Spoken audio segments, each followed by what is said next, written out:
നമസ്കാരം. രാജ്യത്തെ ഞെട്ടിച്ച ഒരു സംഭവമായിരുന്നു കഴിഞ്ഞ വർഷം നടന്ന അഹമ്മദാബാദ് വിമാനാപകടം. അഹമ്മദാബാദിലെ സർദാർ വല്ലഭായ് പട്ടേൽ വിമാനത്താവളത്തിൽ നിന്ന് ലണ്ടനിലേക്ക് പുറപ്പെട്ട എയർ ഇന്ത്യയുടെ ഡ്രീം ലൈനർ വിമാനമാണ് അന്ന് തകർന്നു വീണത്. വിമാനത്തിലെ യാത്രക്കാരെയും ജീവനക്കാരെയും കൂടാതെ വിമാനം തകർന്നു വീണ കെട്ടിടത്തിലുള്ള, അതായത് അഹമ്മദാബാദിലുള്ള ഒരു മെഡിക്കൽ കോളേജ് ഹോസ്റ്റലിലെ അന്തേവാസികളും ഈ അപകടത്തിൽ കൊല്ലപ്പെട്ടിരുന്നു. ഈ അപകടത്തിൻ്റെ കാരണം എന്താണെന്നുള്ളത് സംബന്ധിച്ച വ്യത്യസ്തമായ അഭിപ്രായങ്ങളാണ് അന്ന് ഉയർന്നത്. വിമാനത്തിൻ്റെ ഇന്ധന സ്വിച്ചുകൾ ഓഫായിരുന്നു എന്നുള്ളതാണ് അപകട കാരണമായി മാറിയത് എന്നായിരുന്നു അന്ന് പ്രാഥമിക നിഗമനമായി ചൂണ്ടിക്കാട്ടിയിരുന്നത്. എന്നാൽ ഇപ്പോൾ ഞെട്ടിപ്പിക്കുന്ന ഒരു വെളിപ്പെടുത്തലുമായി ഒരു ഇറ്റാലിയൻ പത്രം രംഗത്തെത്തിയിരിക്കുകയാണ്. കോറിയ ഡെല്ല സെറ എന്നാണ് ഈ പത്രത്തിൻ്റെ പേര്. ഈ പത്രത്തിൽ ഇത് സംബന്ധിച്ച റിപ്പോർട്ട് പുറത്തു വന്നിട്ടുള്ളത് ഈ വിമാനത്തിലെ ഒരു പൈലറ്റ് മനഃപൂർവ്വം ഈ ഇന്ധന സ്വിച്ചുകൾ ഓഫ് ചെയ്തു എന്നാണ്. അങ്ങനെ അപകടം വരുത്തി വെച്ചു എന്ന് തന്നെയാണ്. മനഃപൂർവ്വമായി, ഒരുപക്ഷെ ഒരു ആത്മഹത്യാ പ്രവണതയുടെ ഭാഗമായിട്ടോ മറ്റോ ആണോ എന്നറിയില്ല. ഏതായാലും ഈ വിമാനത്തിലെ ഒരു പൈലറ്റാണ് ഈ ഇന്ധന സ്വിച്ചുകൾ ഓഫ് ചെയ്ത് വെച്ചത് എന്നാണ് ഇപ്പോൾ ഈ ഒരു പത്രം റിപ്പോർട്ട് ചെയ്യുന്നത്. ഇത് തെളിയിക്കപ്പെടുകയാണെങ്കിൽ ഒരു രാജ്യം കണ്ട ഏറ്റവും വലിയ ക്രിമിനൽ കുറ്റകൃത്യങ്ങളിലൊന്നായി ഈ വിമാനാപകടം മാറും എന്നുള്ളത് മറ്റൊരു പ്രധാനപ്പെട്ട കാര്യമാണ്. കാരണം ഇത്രയധികം ആളുകൾ കൊല്ലപ്പെട്ടിട്ടുണ്ട്. അങ്ങനെ ഒരൊറ്റ ആളിൻ്റെ പ്രവൃത്തി കൊണ്ട് ഇത്രയും ആളുകൾ കൊല്ലപ്പെടുന്ന സംഭവം ഒരുപക്ഷെ രാജ്യത്തിൻ്റെ ചരിത്രത്തിൽ തന്നെ ഇതാദ്യമായിരിക്കും. ഈ വിമാനാപകടം സംബന്ധിച്ച അന്തിമ റിപ്പോർട്ട് അടുത്ത 3 മാസത്തിനകം സുപ്രീം കോടതി സമർപ്പിക്കുമെന്നാണ് പറയപ്പെടുന്നത്. ഏതായാലും ഇത് സംബന്ധിച്ച വിശദാംശങ്ങൾ തങ്ങൾക്ക് ലഭിച്ചു എന്നാണ് ഇപ്പോൾ ഈ ഇറ്റാലിയൻ പത്രം അറിയിക്കുന്നത്. ഇവിടെ വിമാനാപകടം ഉണ്ടായ സമയത്ത് തന്നെ ഒരുപാട് സംശയങ്ങൾ കടന്നിരുന്നു. വിമാനാപകടം ഉണ്ടായ തൊട്ട് പിന്നാലെ തന്നെ ഇത് പൈലറ്റിൻ്റെ പിഴവാണ്, അല്ലെങ്കിൽ മനഃപൂർവ്വം വരുത്തി വെച്ച അപകടമാണ് എന്നുള്ള രീതിയിൽ ആരോപണങ്ങൾ പുറത്തു വന്നിരുന്നു. പക്ഷേ അന്ന് പൈലറ്റുമാരുടെ സംഘടനയും വിമാനത്തിൻ്റെ പൈലറ്റായിരുന്ന സുമിത് സബർവാളിൻ്റെ കുടുംബാംഗങ്ങളുമൊക്കെ തന്നെ ഇതിനെതിരെ രംഗത്തെത്തുകയും അവർ പറഞ്ഞത് ഇത് വിമാനാപകടത്തിൻ്റെ ഉത്തരവാദിത്തം ബോയിങ് കമ്പനിയിൽ നിന്ന് പൈലറ്റുമാരുടെ തലയിൽ കെട്ടിവയ്ക്കാനുള്ള ശ്രമമാണ് നടക്കുന്നത് എന്നാണ്.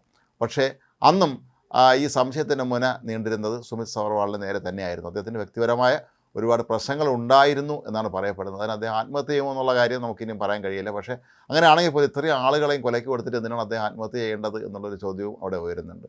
വിമാനത്തിലെ കോക്ക്പിറ്റ് റെക്കോർഡുകൾ പരിശോധിച്ച സമയത്ത് ഈ പൈലറ്റുമാർ തമ്മിലുള്ള സംസാരത്തിൽ നിന്ന് ഇത്തരത്തിലുള്ള ഒരു അട്ടിമറി ഉണ്ടായതായിട്ടാണ് പൊതുവെ കണക്കാക്കപ്പെടുന്നത്. ഈ വിമാനത്തിൻ്റെ ഇന്ധന സ്വിച്ചുകൾ റൺ എന്ന പൊസിഷനിൽ നിന്ന് കട്ട് ഓഫ് എന്ന പൊസിഷനിലേക്ക് മാറിയിരിക്കുകയായിരുന്നു. 2 സ്വിച്ചുകളും ഇത്തരത്തിൽ റണ്ണിന് പകരം കട്ട് ഓഫ് അവസ്ഥയിലാണ് ഉണ്ടായിരുന്നത്. ഈ വിമാനാപകടം നടക്കുന്നതിന് തൊട്ട് മുമ്പ് എന്തിനാണ് നിങ്ങൾ ഈ ഇന്ധന സ്വിച്ചുകൾ ഓഫ് ചെയ്തത് എന്നൊരു പൈലറ്റ് ചോദിക്കുന്നതും അത് ഞാനല്ല ചെയ്തത് എന്ന് മറ്റൊരു പൈലറ്റ് മറുപടി പറയുന്നതും കേൾക്കാൻ കഴിയുമായിരുന്നു എന്നാണ് പറയപ്പെടുന്നത്. അപ്പോൾ ഇതിലൊരാളാണ് മനഃപൂർവ്വമായി ഇന്ധന സ്വിച്ചുകൾ ഓഫ് ചെയ്തത് എന്നാണ് അന്ന് പുറത്തു വന്ന റിപ്പോർട്ട്.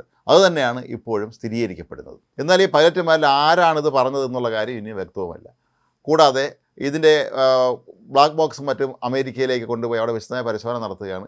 ഇന്ത്യയിൽ നിന്നുള്ള വിദഗ്ധ സംഘം അമേരിക്കയിലെത്തി ഈ സംഭാഷണങ്ങളെല്ലാം തന്നെ ശ്രദ്ധിക്കുകയും ഇതിൻ്റെ വിശദാംശങ്ങൾ കണ്ടെത്തുകയും ചെയ്തിട്ടുണ്ടായിരുന്നു. പക്ഷേ സുപ്രീം കോടതിയിൽ അന്തിമ റിപ്പോർട്ട് സമർപ്പിക്കണം എന്നുള്ളത് കൊണ്ട് തന്നെ ഇക്കാര്യത്തെക്കുറിച്ച് അവർ കൃത്യമായി യാതൊരു പ്രതികരണവും ഇനിയും നടത്തിയിട്ടില്ല. എയർ ഇന്ത്യയും ഇപ്പോൾ ഈ ഒരു ആരോപണത്തോട് മൗനം പാലിക്കുകയാണ്. ഏതായാലും ബോയിങ്ങിൻ്റെ 787 ഡ്രീം ലൈനർ വിമാനത്തെക്കുറിച്ച് വ്യാപകമായ പരാതികൾ ഉയർന്നിരുന്നു.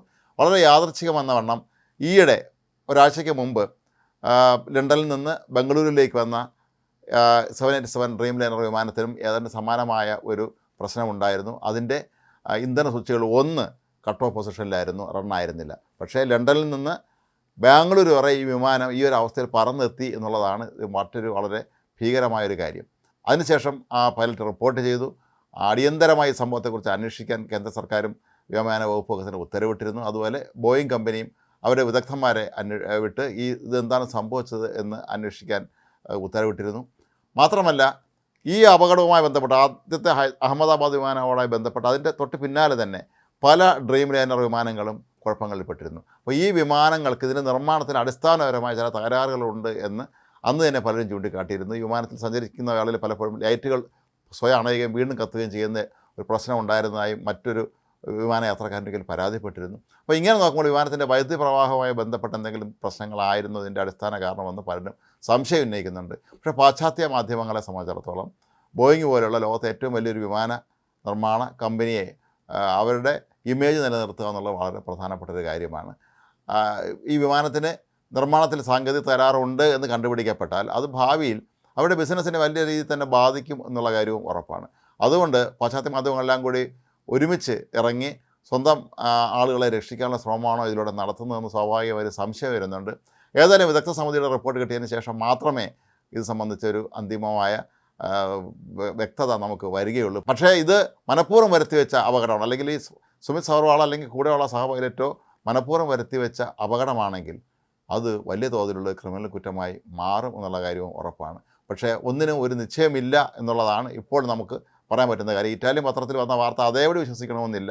പക്ഷേ അവർക്ക് എവിടെ നിന്നാണ് ഇതിൻ്റെ ആധികാരികമായ തെളിവുകൾ കിട്ടിയത് എന്നുള്ള കാര്യം ഇനിയും ആ പത്രം വെളിപ്പെടുത്തിയിട്ടുമില്ല.